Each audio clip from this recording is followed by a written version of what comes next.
netter hedge, and she been a netter hemp. That means the divine husband and the divine wife, the netter hedge and the netter hemp. That means a Sar and a Set with the throne on her head. These were the early spiritual deities of the spiritual story of divine balance, where the creation story of man and woman were created simultaneously, as I deal with in my African history versus biblical myths.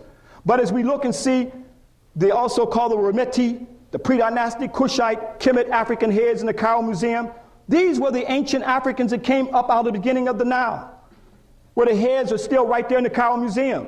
When we start with the first African king named Norma, who reunited Upper and Lower Egypt, because we always tried to reunite the nation, to keep the nation together, the North and the South, as we see Norma did during his time setting up the capital of Nefer. But when you look and see in the Cairo Museum, clearly see from his features that this is an Oromo African that came up from the South as even-breasted, or Petri, excuse me, who points out the Oromo type of Abyssinia, as they call it, according to Petri, making Egypt. And here Petri is showing that here, that the Oromo, this is how the people of Kemet, the kings or sultans, came from the Oromo nation of the Kushite Ethiopia. As we see Sneferu, who built that first true pyramid. These were the African Oromo who came up out of the South. We see Sahora, Nepka, over 2,400 years BCE. He was a sultan called the Sons of Ra. But you look closely at Sahora and look at his features and see that his features go back to the Oromo Ethiopian hammer. So this is where Europeans try to say the Egyptians are white. They came up out of the Kushite Empire. They came up out of ancient Kush. As you can see, the Oromo sister right here. And look and see a closer view of his features. It's identical to the Oromo culture. Like Neferkara Pepi II over 4,200 years BCE. Was there a Rome yet? No. Was there a Greece yet? No. Was there a Western world yet? No. Did not exist yet during the time of these ancient African Kushite nations, Neferkara Pepi II over 4,000 years ago. He also made an expedition back to Punt, just like Sahora, who made an expedition back to Punt, because that was the Kui land, that was the spirit land that we had to return back to, and here he connected with the Twa, because the Twa, our ancestors said that they were the children of God. They were the seed people that came up out of the beginning of the Nile, as we see in the Heptrial, Mentuhotep of the 11th dynastic period, over 4,000 years ago, a Wasetian, a king of Upper Egypt. Here, jet black, because he was from the Kushites, who came up from the south, jet black. It came up out of the south. It didn't come from Mesopotamia. It didn't come from all these other places they try to tell us. As we see the Tanihisi, Kushite soldiers from the land of the bow of Taseti. And we see them here because it is here that they excavated Mentuhotep's temple and got these soldiers. But notice that they're holding the sticks for battle right here. So when we go back to Musi land, and we can see the same culture among the Musi, the Donga sticks that they use for fights. To this very day that are used, but you see them in the Cairo Museum among the Tanihisi that was carried down the Nile. The Tanihisi Kushite Ethiopians are also, we see from the art, and these blades or rings are around their hand that they use for fights. But let's go and see when I was in the Bume village of Ethiopia, here January 6th, we see our brother is wearing the band around his hand they use for fights for the Bume. But his culture, you see him here, it goes all the way back to the Kushite nation. And on the temples of Kemet, you can see the African defense system and see that that culture started with African people. It was called the Mantu art form. From the temple of Medina Habu, rock carvings of the Mantu art form, that was the African defense system called martial arts today, which is a Roman god of war. We need to stop saying martial arts. Long before the martial arts and the Chinese had it, you got it carved in stone of the African defense system called Jiu-Jitsu and karate and all these things today, as you see the flips and so forth and the hands, and also you can see the arrow where we see the stick fighting that he's also using. But when I went to Brazil, and I went to Bahia, Brazil, and right there in Bahia, Brazil, I see the brothers here, Caparello, where we brought this across the Atlantic Ocean. It's called Caparello, and we see him with the stick fighting just like we saw it on the temples of Egypt. And behind him, that's a slave castle, where Brazil also had slave castles, just like the Cape Coast in West Africa and Ghana, and also in Senegal, where we go many times as well, like Elmina. But this is the African defense system that we carried across the Atlantic Ocean called Caparello, and that's me right there in the middle where they are showing me the African defense system called caparilla, but you see it right there on the temples of Egypt over 3,000 years ago. These are books in stone that our ancestors left us. And you see them with the stick figures for the fighting right here. Also, we see go among the Nuba, who their wrestling styles and compare their wrestling styles are identical to those that are right there in Kemet. So we got it. We can see it on the temples of Kemet, and we can see the wrestling styles are identical to what you see in ancient Kemet. As when we went into the village, and the Bume village in southern Ethiopia, the Kara as well, and we can see our brother right here, brother Kisa, thank you. Kisa, who came with us. He's one of the brothers I selected to come into this region of Ethiopia. And you see him with our brother right here with the ring around his hand, defense system. And brother Kisa went to fight with him. I said, brother, you can't mess with that, brother. He got a blade on his hand. He went through a quick move and blood started running all down his arm. Okay, so it was a quick move, but the brother was just defending himself because Kisa was trying to do something fast on him. But the brother was ready for him. But you can see where his culture is still passed down from the ancient Kushites. But let's look at the Ta-Nehisi Kushite Ethiopians called Nubians today and see what the Greeks, who the Herodotus called the Ethiopians the tallest and most beautiful and long-lived of the human races. Homer refers to the Ethiopians as the most just of men, the favorite of the gods. Herodotus wrote that the Ethiopians have the oldest tradition which men honor the deity. So we see the oldest tradition of honoring God came from the Kushite Ethiopians. And also we see that they gave libation back to Ethiopia. In the Iliad and the Odyssey, they said we must return back to Ethiopia to replenish our ideas and our religion. So they had libation bowls. When we look at in the Iliad of Homer wrote, Zeus and the Olympiad gods feasted for 12 days with the blameless Ethiopians. So here that means that, you mean tell me the Greek gods came and feasted with the Ethiopians? And you can see the African heads on these libation bowls where they gave libation back to Africa? This is right here in the Greeks' libation bowls. But we go back to Kemet and see the sultans or kings like Amenemhet I, whose names meant Amen, is in the head, established the worship of Amen and the oldest state religion of Kemet. Okay, he built the Taneter or the divine house, the Neterhet or divine house for Amen called Ipatasut. Also we see, here's the God he's worshiping, Amen, that we still say Amen at the end of our prayers. The hidden spirit that's in all of us, the hidden spirit that permeates throughout the whole universe. Of jet black, why is he jet black? Because he represents the Kushite deity that Amen has in his name. We see, thank you sister, we see where the locks came from. Let's go back to Africa in the Cairo Museum of Amenemhet III, the 12th dynastic period. Okay, 1843 to 1797 BCE, Amenemhet with the locks. So the locks is an ancient culture from the Oromo-Cushitic Africans, the Oromo-Cushitic Kemetic Africans of the Nile Valley. Kenumit Amen Ma'akdara Hatshepsut, 1484-1462 BCE. She wanted to return back to her spirit homeland, back to the Taneter land, back to the Holy Land. So it's carved on her temple of her expedition back down to the land of Punt. And that would be the area of Adulis in Ethiopia. Here's the return back there to pay homage, to bring back myrrh and spices, and so forth. As we see here, she met the Queen of Paria, as Mary Ra has dealt with in her other presentations, and we see her where the Europeans got the bustles from. Okay? From Paria, as she went back to pay homage to Ethiopia. So that Kemet always paid homage because this was the spirit land. Ethiopia and the origin of civilization, John G. Jackson points out in his book, the traditions current concerning Memnon are interesting. He was claimed as a king by the Ethiopians and identified with the pharaoh Amenhotep III, the Egyptian. A fine statue of him, is located in the British Museum in London. Charles Darwin makes the reference to this statue in his Descent of Man, which is well worth reproducing. When I look, this is Charles Darwin. When I looked at the statue of Amenhotep III, I agree with two officers of the establishment, both competent judges, that he had a strongly marked so-called Negroid type or Negro type of features. The features of Akhenaten, Amenhotep IV, are even more Negroid than those of his illustrious predecessors. That the earliest Egyptians were African Ethiopians and Nilotic Negroes is obvious to all unbiased students of Oriental history. Okay? Now, this is the sculpture that they're talking about, Neba-Atra Amenhotep III, over 3,000 years ago, known as our dazzling son. He was also a diplomatic sultan, who corresponded with other nations. And they said, well, the reason why he looked this way because he wanted a more stylized version. That's why they carved his lips that way.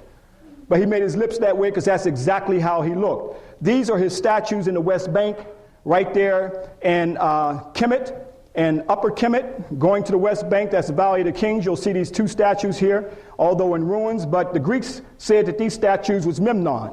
Memnon was an Ethiopian king that came to the rescue of the king of Troy, and he brought Ethiopian soldiers as well as soldiers from Mesopotamia and Susa and other areas to help fight in the Trojan War. And that's the legend about him. But actually, it's not Memnon, it's Amenhotep III.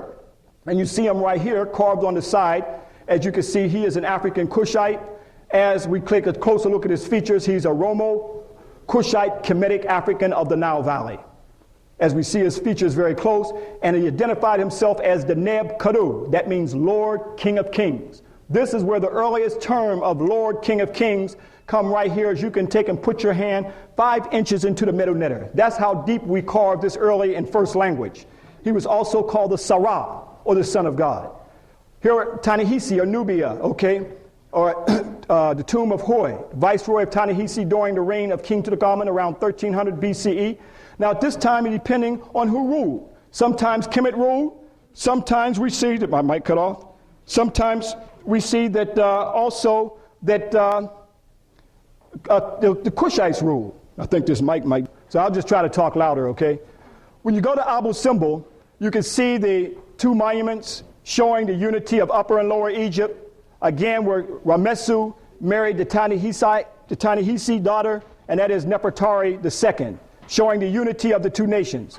The Parteta, the house of eternity, dedicated to the Neter-Ra, Ra-Harakte, Het-Heru. Again, we can see these massive colossals here where Ramesu also built a temple for his queen, his favorite queen, and his favorite queen was a Ta-Nehisi or Nubian that came up from the south. So you see the unity that our ancestors kept between the two lands of Kemet and also Ta-Nehisi, are called Egypt and Nubia today. Upper and Lower Nubia, just like Upper and Lower Egypt. Now we're going to go down to the area called Napata, that early African king during the time of the Kushites during this period, Kushata around the 24th dynastic period, around 760 or 747 BCE. He was a Ta-Nehisi Nubian ruler of Napata. His influence was as far north as Waset, that is ancient Kemet. We see the great colossals are still there of this great Kushite ruler who influenced also Kemet, because at this time they were trying to keep the unity of the land and bring the land back as one African nation as it was in ancient times. And we see that his son Pianki of the 25th dynastic period around 700 BCE, the son of Kushata, he also continued his father's trying to unify the land. That means Upper and Lower Kemet. And he ruled all the way and conquered all the way to the Delta. Pianki began the process of restoring Ma'at, that means truth, justice, and righteousness in Kemet or Tamari. And it was during this time the Sultan King Pianki would strike swiftly, and he became the Sultan of Kemet, defeating the Libyans who invaded Kemet in the area of the Delta. And he was buried with his horses because he had a great love for the horses, and the Kushites had a great love for the horses during this time. His brother, Neferkara Shabaka, the Kushite king of the 25th dynastic period around 700 BCE, he also continued to conquer to make sure to unify of the land. So again, they saw it is all one. It was all one culture. It was not separated. Shabaka, brother of Pianki, he brought the entire Nile Valley as far as the Delta under the empire of the Kushites. Taharka of the 25th dynasty around 600 BCE. Taharka, this African king right here, is told by Eratosthenes, was quoted in Strabo saying that Taharka was a warrior who penetrated into Europe as far as the Pillars of Hercules known as Gibraltar. And he would call himself the emperor of the world during this time. Europeans have said all types of negative things about him, but these are the great African Kushite warriors, and you can go to what is called the Sudan today and see in Nori the pyramids that they built there as well, showing the royal tombs. And when we look at Jebel Bakel, Napata, the ancient capital of both Kush, okay, and sometimes Kemet, and also Meroe, but the ancient mountains and the Holy Land and the Holy Mountains, Jebel Bakel is still there today. And that was the holy mountain of Kush. It was called Jua, that the Arabs called Jebel Bakel today.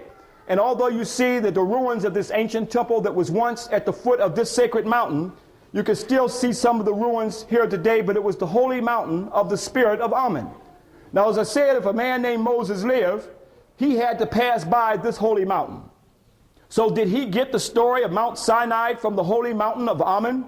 The same Amun that we still say at the end of our prayers, who is jet black, Amun, the hidden one, the hidden spirit that's in all of us, the hidden spirit that permeates throughout all the universe. And Jebel Bakel was dedicated to Amun, and you see the Zoop type that was used was the ram. 2,000 years ago, the sun was in the constellation of the ram.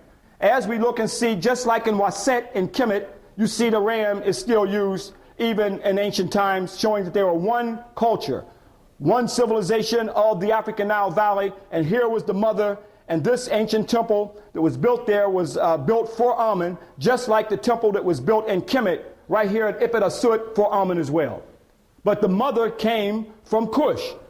So again, we see it's all one culture of the Nile Valley, the temples that were built in the ancient Kushite Empire, Kushite Kemet, we see identical also in Kemet, dedicated to Amun. Jet black, because the people saw God in their image, they were jet black. So that's why when the Kushites came into Kemet, they didn't destroy.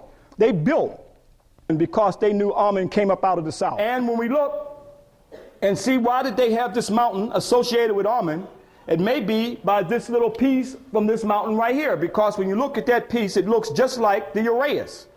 That was one of the Kemetic symbols, as we look at it very closely and see that the Kushites gave praise to uraeus. It was the symbol of the kings in this area right here, and we see Amun associated with the uraeus. That was the symbol that they used. Now this is important because the Kush ruled over the Axumites. And there's a story in the Tigray region of telling of where here we see that maidens had to be sacrificed to Ori. And Ori was the serpent. And we see right here the Axumite dynasty started around 1370 BCE. Its founder is said to have been Zabazi, and Gobel, who replaced an older dynasty called the Serpent Dynasty, Ori. Now this is the same legacy that's carried with a queen named Makeda, also named Saba, that you may know as Sheba. Now, the Serpent Dynasty was actually the Kushite dynasty. This goes back to the pendulum again, where one point Kush was in power and controlled the area of the Axumite or the Tigray region. So this is where this legacy is passed down. And when we look at who was the Serpent Dynasty, those were the Kushites. And their symbol was the uraeus. So that legacy was passed down into the highlands of Ethiopia and the Tigray region, which is still carried on today. It's talking about the serpent who was, and all the maidens who had to be sacrificed to the serpent goddess. And then also this is where Ngobel saved Makeda from being sacrificed. This is all part of an African legacy of the Nile Valley when Cush ruled Axum during this time. Now when we get into the land of Axum, as you see the circle right there, this is a civilization at this particular period that many of us don't know much about, but it was a great civilization that also may have had a trade route all the way to Persia, also to, in some cases, even to China. They found coins there from India showing that this was the ancient trade route. So when the Greeks came down the Red Sea, they depended on Ethiopia to bring them items from that area. And one of the ancient structures that are still there, and at one point during this lecture, I may move a little fast if I see the time is getting away here, because we are in a time period here. But one of the pre-Axumite structures are still there, and this is Yihah. It is one of the most sacred and ancient places of Ethiopia. And Asbidor, the ancient Ethiopian, around 800 BC, much of this culture we know very little about. It hasn't been talked about in the Western world. It hasn't been brought to you in the school books today. And we come into Aksami, who founded the holy city of Axum. Aksami, we see the Axum, which is the holy city. It was the queen's Saba, the capital, and regarded as Ethiopia's second Jerusalem. And here these stellars are still there to this very day. And the earliest known writing is about the empire of Axum is in what is known as the Parables of the Erythraean Sea. Around 60 AD, the author is supposed to be a Greco-Egyptian. But they talked about how great this civilization was of Axum. The Persian sage Mani, who lived around the 3rd century AD, recorded the empire of Axum among the 4 great kingdoms of the world, and along with Persia, Rome, and China. And this structure here, although the largest stela that was built is now fallen. I mean, this structure here was over 500 tons and over 100 feet tall. The largest stela, or tekenu, known as obelisk, ever built in the ancient world. And the story is told that elephants were used to carry these ancient stellars and prop them up in this area. And we know about when Mary was going to talk about Mussolini came in. Mussolini had an agenda that goes all the way back to Augustus Caesar, who had an expedition at this time trying to take over Ethiopia around 29 BCE. So they've been doing this for a long time that she's going to get more in detail with. This was also tried by the Roman Nero around 54 to 68 AD on the pretext of seeking the source of the Nile, just like James Bruce, who we already knew about the beginning of the Nile. It said it on the ancient texts that we came from the beginning of the Nile where God happy dwelt at the foothill of the mountain of the moon. So here we see this stellar here is still standing, and recently Italy had to return one that they stole. And I think they need to still return all the treasures that they stole up out of Africa. I think they need to return the Tekkenu that what Constantine took that is still right there in St. Peter's Square. That is your Tekkenu that came up out of the Nile Valley. So when you look at these ancient stellars, here these massive stellars that were built where they still can't figure out how they were using the technology to build these stellars. As I said, the largest one in the ancient world, over 500 tons and over 100 feet tall, that's now fallen. This one here is still standing, about 70 feet tall, but you can see that it's part of the African Nile Valley culture with the Tekkenus of ancient Egypt, that is all one African Nile Valley civilization. When we go up into the land of Axum, you see the ruins of Makeda that we call Sheba. The places where she's from, it was Axum, Ethiopia. And this is the ruins of her palace there.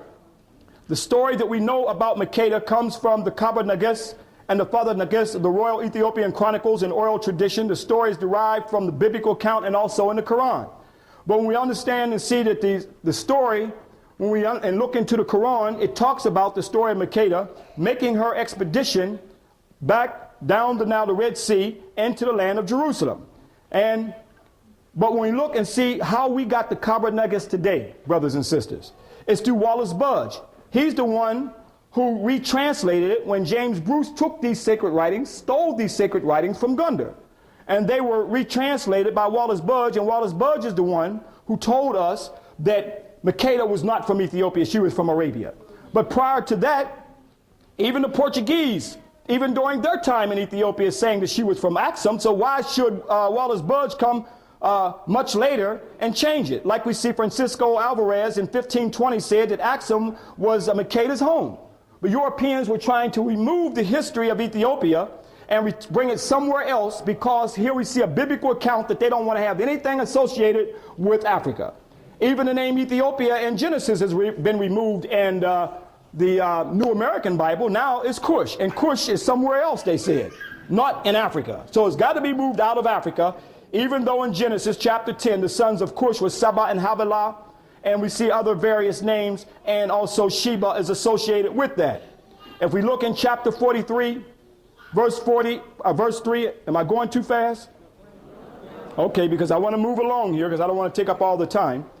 In chapter 43, verse 3 of the book of Isaiah, the land of Sheba is named along with the lands of Cush and Egypt. In chapter 60, verse 6 of Isaiah, it alludes to Sheba's wealth. So here we see again from the biblical account, it associates it with Cush or Ethiopia.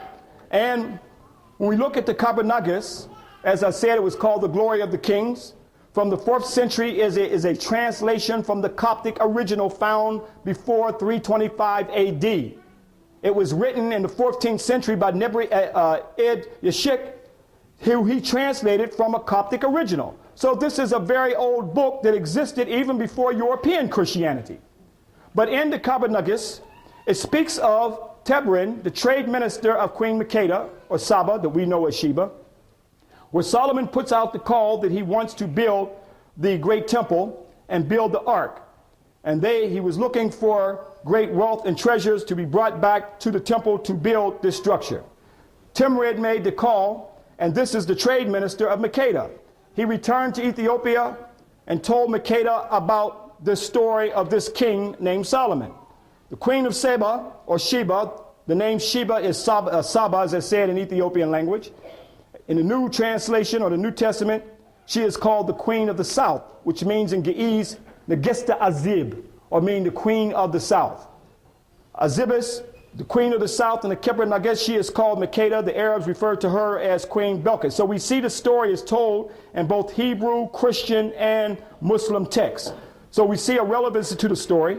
And here she starts to make her expedition to meet this king who's building this ark and building the temple for Jehovah. In the Kebra Nages in the Bible, Makeda is also referred to as Candace. Now, why is she referred to as Candace also in the Kebra Nages? Because that is the Christian, queen who also brought Christianity in Ethiopia that I'm going to talk about. After all, she is a Meroitic queen that I'm going to talk about in a few minutes. Now, she makes her expedition to the land of Israel, and she makes her expedition down the Red Sea, and here we see she meets Solomon, as is told in 1 Kings chapter 10. It tells of her great wealth. And here it also talks about the train of riches that she brought to Solomon. And when Queen Sheba heard of the fame of Solomon concerning the name of the Lord, she came to prove him with hard questions. And she came to Jerusalem with a very great train with camels of bird, spices, and very much gold. So here, this is the land of gold. It was always referred to the land of gold. Even Nubi means land of gold. So again, this was a very rich land. But keep in mind that the connection of Makeda and Solomon, this is an old story because all the patriarchs all took Cushite women, as I said before. Abraham, Joseph, Moses, and you're going to deal with the Zagwe dynasty in a few minutes, who they aligned themselves with Moses marrying the Cushite woman. So this is an ancient story. Now, Africa represented a matrilineal system. The Cushites said that you had to be born of the goddess womb. So their system was matrilineal. Now the story of Makeda is a patriarchal story. Now that is not indigenous to the Nile Valley. So that is a change up here when we see the patriarch is now part of the legacy of Ethiopia, even though it becomes a physical and religious story of Ethiopia and becomes the religious history of Ethiopia. And we see the Songs of Solomon. It says, I am black, but comely, O ye daughters of Jerusalem, as the tents of Kedar is the curtains of Solomon. Now Solomon, we know that he was not a white man. Could not have been a white man living in that particular area of the world. And Makeda clearly saying what she is right here, I am black and comely. Now in the Greek version, she says, I am black and beautiful. But now when it gets to the King James version, they change it. I am black but comely. That's why you've got to understand that they have translated and retranslated various books all the time. That's why you can't get stuck with one book. So the Eurocentric version of it, of course, they can't have her being an African. She can't be an African. So now, to keep you away from the African connection, here we see they now are both white here, as I refer to as a muranthropoid. Okay, it's like at Stanford, that's for my own scientific observation. But again, they had to make them look this way because they did not want to see you in the Bible. Although it says, I am black but comely. Although corrupted, when at first it was, I am black and beautiful. So right in your face, they changed this. And then, of course, we got one sculpture of her black. And then they had to make up another psychopathic racist description by saying, well, when she becomes baptized, she'll become white. That's why she got her blonde hair ready for the baptismal. So you got to understand that someone knows something about you that they don't want you to know about yourself. That's why racism is prevalent in everything you do.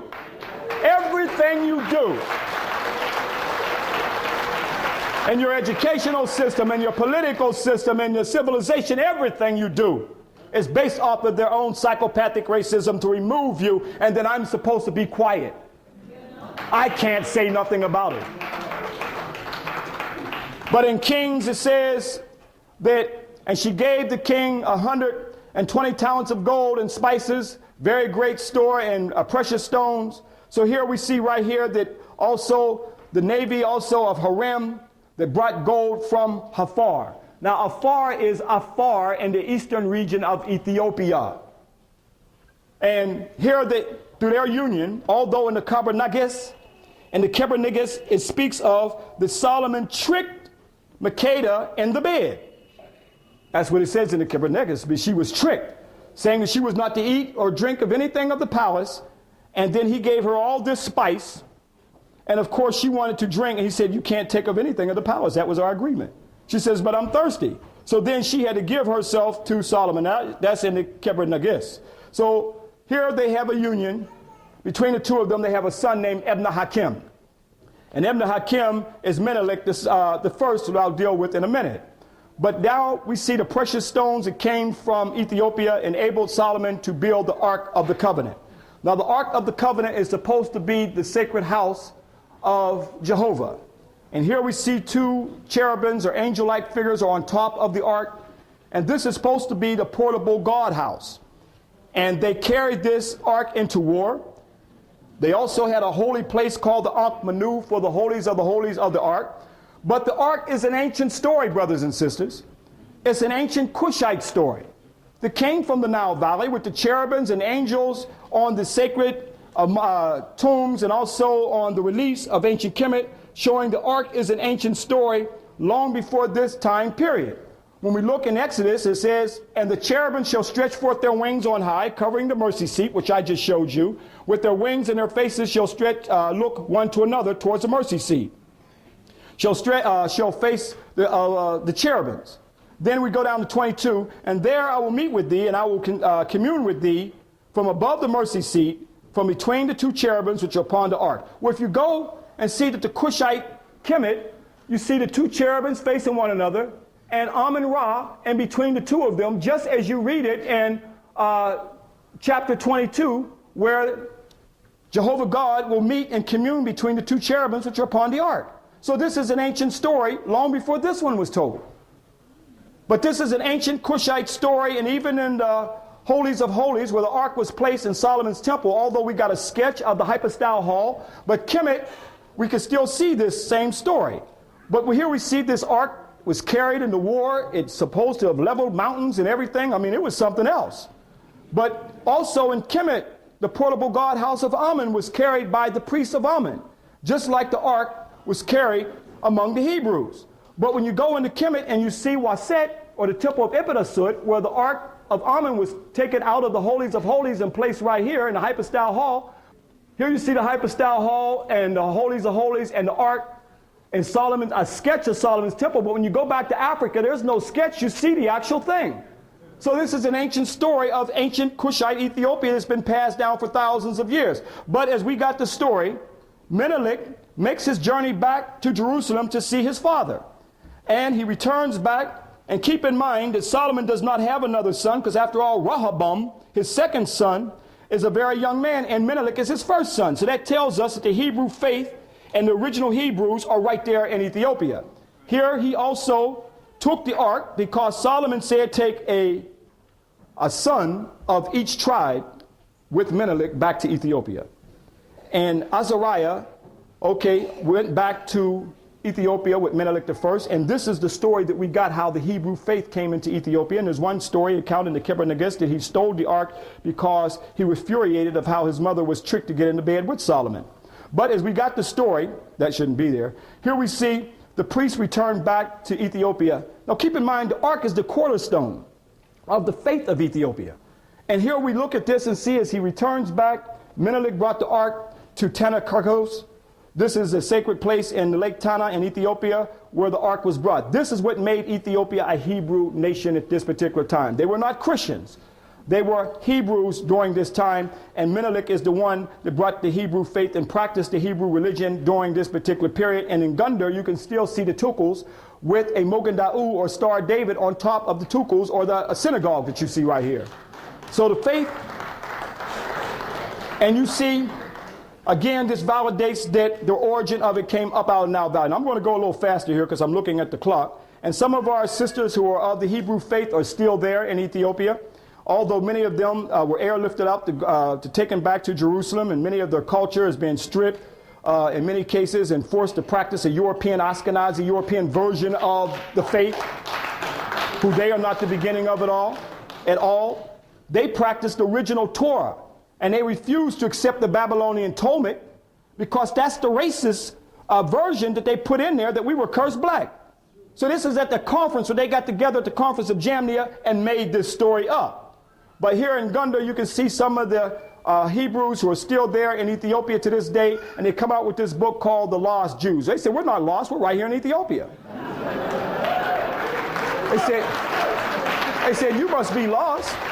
You must be lost. You see at the Belfire Conference, where England and the United States still gangstering on the world then, and as they're doing now with Iraq.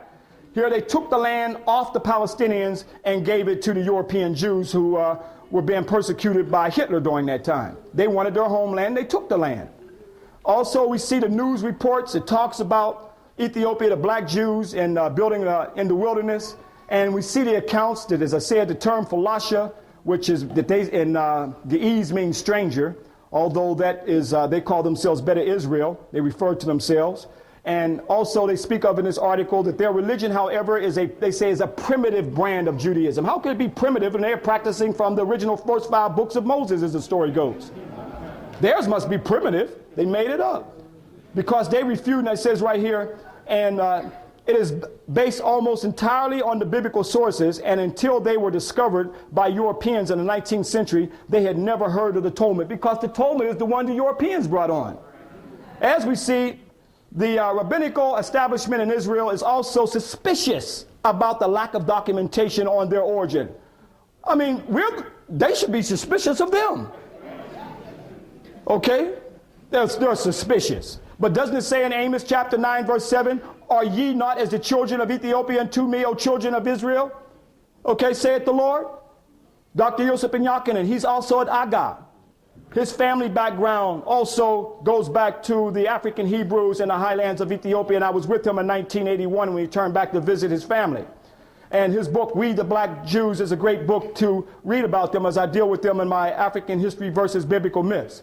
This is a good book to get also Bila Gide and the Ethiopian civilization. And in this book, he speaks of the history of ancient Ethiopia and its sovereign rulers, traces back to about 5,000 years.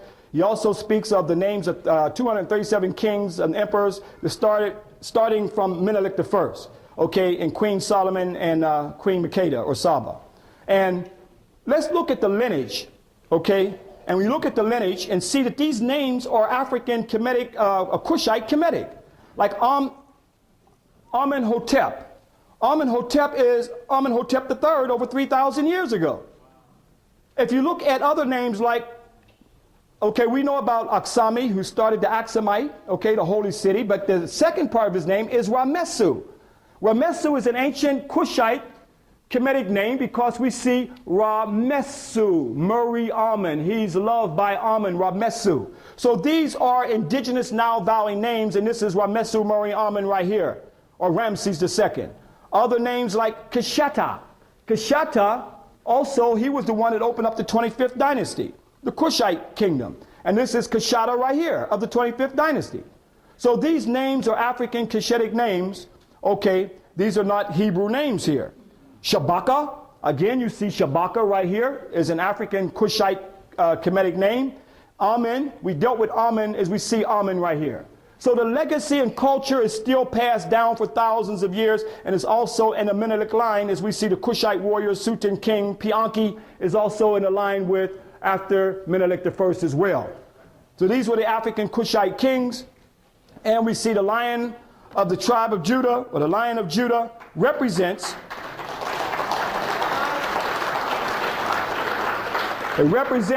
all the kings that preceded after Menelik II, the Lion of the tribe of Judah. We always use the lion, the roar of the lion, as I said on the radio, rah, because when I was lost in Kenya and the lions roared when we got out of Land Rover, they went rah, and everybody hit the Land Rover, but that was an experience because when the lion roared rah, everything moved, and that's why our ancestors connected with nature with the language system, first system, when they saw the sun rose, it was called rah.